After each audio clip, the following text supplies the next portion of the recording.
Hello and welcome to Pro Trader Insight series, an initiative by ICICI Direct. Joining me today is Mr. K.S. Badri Narayanan. Mr. Narayanan has a trading experience of 10 years and has been a client with ICICI Securities since 2009. Let's hear from him the key to trading and what makes a good trader. Welcome, Mr. Narayanan.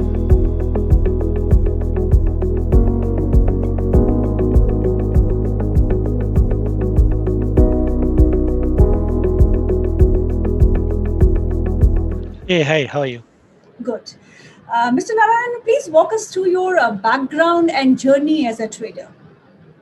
Yeah, so I'm basically a finance professional. I have a qualification in accounting and finance, so I'm a chartered accountant, and I've been investing for a very long time. So I have a decent amount of exposure to banking, finance, and technology. And as I said, investor for a long time. Trading I've been doing for some time. I actually use trading as essentially kind of a hedge against my long-term equity investment. Correct. So I have a reasonably a large equity portfolio, and I use trading essentially as a hedge towards that, and as well as collect some rent income. So that's broadly the journey so far.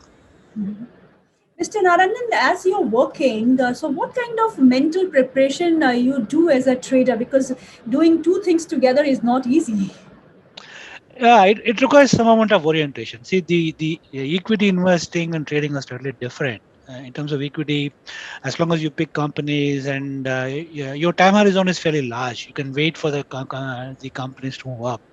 Whereas in trading, it's a different mindset because you have a typically depending on what you trade, either you have a weekly or a monthly expiry. So horizon is much shorter. So you've got to be very focused. And as somebody said, correct, it's not about IQ, it's more about EQ. You got to ensure that you have a process and you stick through it, and hence it's a different ball game. But I think with a little bit of practice, I think one can certainly master it. Everybody has a different style of trading and investing. What is the kind of style that you follow? My style is I'm largely an options seller. I'm not so much into futures because in futures you have the mark to market, and hence you have to be far more closer to the market. Whereas in case of options, and I typically do I'm an option seller selling on stocks on a monthly basis. So it gives you some amount of time to kind of manage your trades and also to kind of manage your risk and all. So as I said, equity option seller, and that's what I do. My objective is to kind of catch the momentum in stocks and kind of capitalize on that. But typically I select those scripts which where the momentum is kind of a short term, and it's not a. I mean, if it's a sustained bull long run, then you as a an option seller you tend to lose. Correct. So essentially I look at those where I see a short term momentum, and that's what I kind of capitalize on. What are the factors that you look for before selecting a strategy or a trade?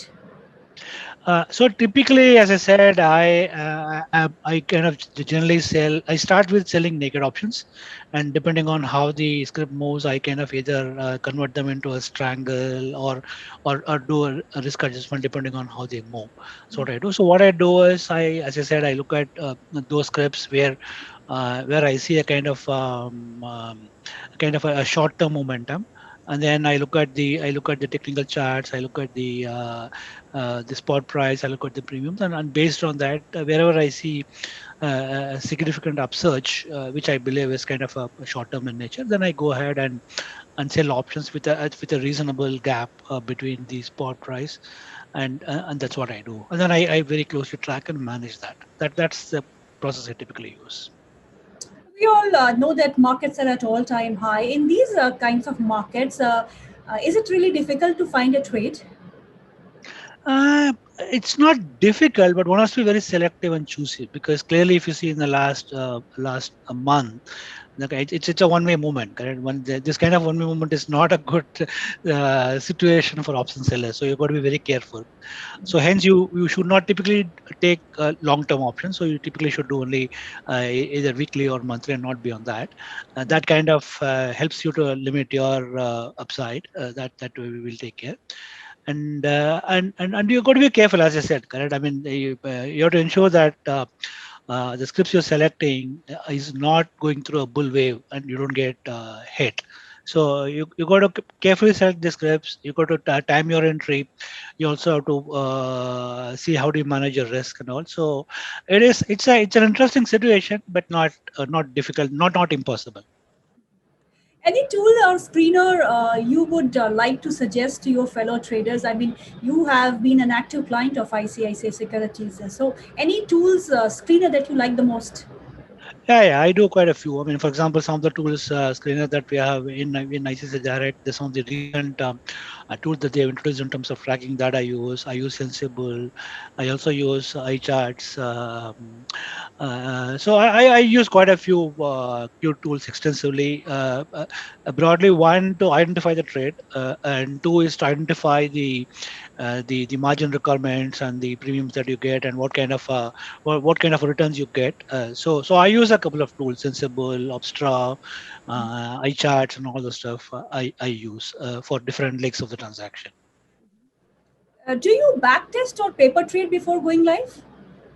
Not really, because you hardly have enough time. See, the thing is, typically, as you know, in the markets, what happens is you see maximum movement and maximum traction during the first hour and the last hour. That's where you kind of see a significant movement, correct? So, given that kind of a short time frame, I don't have too much of time to do all that. What you do is you kind of test your methodology. For example, what I typically do, as I said, is I start off with a naked selling, and then when as and when the price corrects, then I go ahead and kind of convert that into a strangle, if need be, or wherever I see margin required. But otherwise, you test the process. But individual deals, I don't think one has the luxury to backtest individual deals. One of the best trades that you have done recently? Yeah, I think that happened a few weeks back when the metal when there was a meltdown on account of the metal stocks. I was holding a future, which was essentially an adjustment that I did. I bought a future. I saw the charts, and the charts were not looking good. So I took a call to sell those futures. I had a fairly large quantity. I had about 4 5 lots in that. So I took a call to sell the futures, and within half an hour, the price tumbled by about 15 20%. So that was a significant timing was good. I mean, thanks to the technical charts, I mean, the data was there for someone to see. So that was an interesting deal that happened a few weeks back. Mr. Narayanan, as you said, the timing was good for your trade that you did, and you managed to get a good return. How do you manage your risk if you have an open position in the market? Yeah, I think, as I said, identifying the trend is only 25% of the job. The rest of the job are two parts. One is about managing a risk, and the other one is understanding the margin. Unless you are really good in these two, you can't be a successful option trader, correct? So risk management is very important. I have a process whereby I very closely track the contracts that are in active status for me, particularly those that are either close to either they're getting into ITM or already in ITM. Those I track on a very regular basis. So practically, I have a process whereby on a daily basis, I get the data of the price, I get the data of the movement, I get the data of OI. Very closely track them, and whenever they get into the ITM situation, I very actively manage them, either by selling additional puts or by taking futures or by doing a calendar. So risk management is a very important point. I think that kind of determines the success. So I spend a lot of time doing that, and I have a standard framework for handling risk in terms of these contracts. How do you arrive at a risk reward for entry and exit criteria? So typically, what I do is I look at the margin requirement, I look at the premium, I look at the spot price, and also how is intraday, what kind of pricing it is. And so based on that, what I do is I kind of arrive at a premium, which is generally a slightly a higher target, more than the current market price. So it's a stretch target, correct? So based on that, I go ahead and place a limit order. 80% of the time it gets done. See, we have to use the facility of limit order, because what it gives you is it gives you the ability to capture the upside. correct? So what you can typically do is, for example, today, if let's say if a stock is running at, let's say a premium 15 rupees, where you see that you all see, you can't just buy at the current rate, because there could be an upside movement. So what you have to do is you have to look at the current spot, look at what is the potential for it to move, and using some of the Greeks, some of the Greek values, you have to arrive at a premium which you believe is reasonable, and that you go and base and go and put a limit order. If you do that in a trending market, generally it gets executed.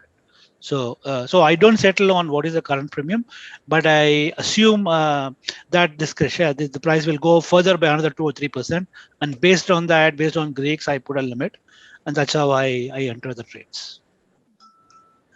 Start your day as far as the trading is concerned? I mean, do you do your research prior to getting into the stock market as the stock market's open? And how important is research tools that ICICI Direct offers on its platforms? Extremely important. Okay, so there are two processes that happens. First is the end of the day process, and the other one is beginning of the day process.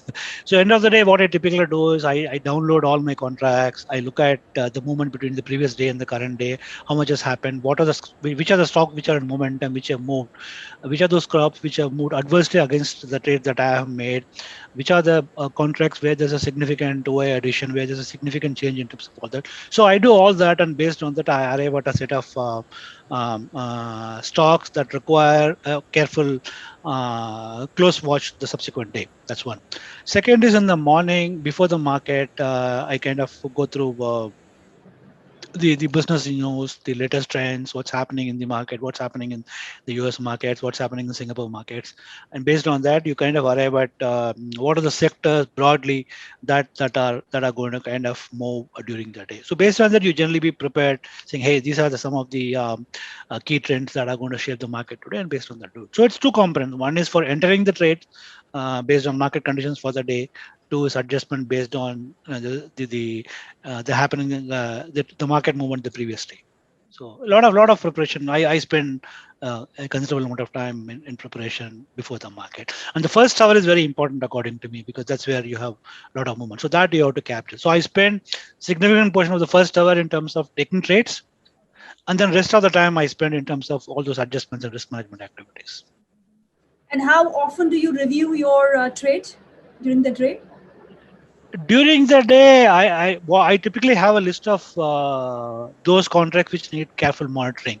Either they are already in ITM, or they have the potential to get into some problems, or where there is some significant market news. So those I kind of reviewed every every hour, and price movements and all the stuff. I very closely track those contracts. One trade you would have done differently? Not one, there are many. Yes. So I mean, all of us are learners, correct? Nobody is perfect. I mean, you kind of go through and you learn a lot. So during the initial phases, I made quite a few mistakes in terms of particularly around adjustment. See, even in entry, even if you make some, if it's not optimal, it is fine. But but the margin of error in adjustment is quite low. So there were quite a few things where I didn't handle it properly. I did not have sufficient knowledge of the technical analysis. As a result, my timing was wrong. There were quite a few learnings, and the learning that I essentially have is one. You got to really sharpen your technical skills, because that helps you to understand the timing, the entry and exit, how the markets are moving. That's very important. Second is you got to have capital to be able to do the adjustments to kind of manage your position. So those are some of the significant learnings, and there are quite a few instances where I learned the hard way. You have a basket order feature in ICICI Direct Yeah. app, Yeah. as you must be unique. How important and how useful it has been? Very important, because particularly when you're doing multiple legs, for example, if you're doing a straddle or a strangle, or if you're doing iron condor, where there are multiple legs involved, the timing is very important. Correct? You got to. What happens is the market, the premiums move, and if there's a significant time lag, then there'll be a big difference between the structure that they created and the actual execution, and that may throw your ROI out of the window. So it's a very, very nice feature. In fact, we should compliment ICICI Direct for implementing that, because that helps you to kind of ensure that the trade, I mean, you actually execute based on your plan, and there's no loss, or there's no gap because of timing difference. So it's very important. Some of the new tools ICC has introduced are very interesting. Certainly basket order, the recent tools in terms of monitoring and tracking the contract, those are all are quite useful for traders. It makes you more nimble. Any advice to improve the tools further? Yeah, there are, particularly around margin. I see, as I said, for an option seller, managing margins is very important, because that gives you the ability and the flexibility to do so. In terms of margin, I think we certainly, there can be a little bit more analysis in terms of how the margin moves, how is it kind of calculated, what are the components which determine this margin, and which are the contract where there could be some optimization. I mean, over my years of experience, I've learned ways to optimize the margin requirements, and do more trade. So more inputs around margin, suggestions around how do we optimize on margins would certainly go a long way in improving the efficiency of the trades. Any words of advice to fellow traders? Yeah, two things. I mean, to be a successful trader, one has to understand the risk profile, and what one is, how much one can take, and all that stuff. I mean, particularly in option selling, one trade can significantly ruin your capital. So risk management is very important. I don't risk more than 4 or 5% of my capital in any one trade. So that is extremely important. And the second thing is, a very detailed understanding of margin is essential to be very successful, because that gives you a lot more flexibility. That gives you more. If you handle your margins very correctly, with the same capital, you can probably do 1.5x, 2x turnover. So these two things, I mean, mastering the margin and understanding the risk, and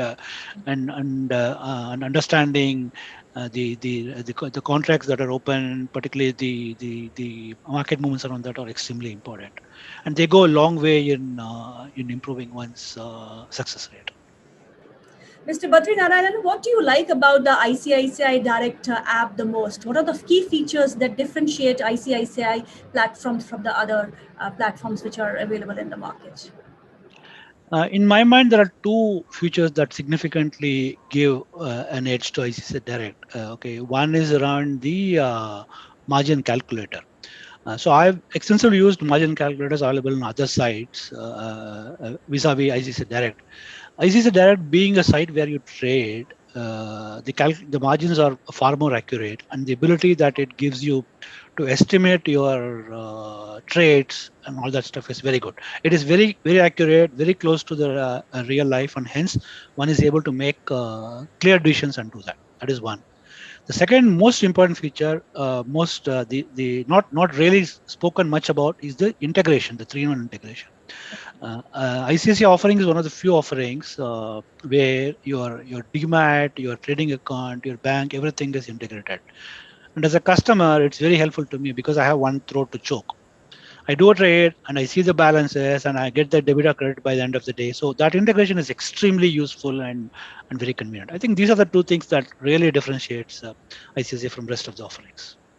As far as the margin calculator is concerned, sir, how do you put in a trade and manage your margins? So what I typically do is, once I identify a particular contract or trade to do, what I do is I pick the details and put this into the margin calculator, give input all the values, and I understand how much is the margin required. Then I kind of do a comparison between what is the margin required, what is the returns that I'm going to get, and see whether it meets my threshold premium. If it does, then only I go out and do the trade. If it's not, I leave it. For example, there are many cases. If you look at typically PSU companies, the premium may be attractive, but the margin is very high, and as a result, your ROI may be less. So that helps. The margin calculator helps you to differentiate trades, and helps to execute the correct set of contracts. Thank you, Mr. Badri Narayanan, for your time. It was a pleasure speaking with you. Thank you very much, and good day. Investments in securities market are subject to market risks. Read all related documents carefully before investing.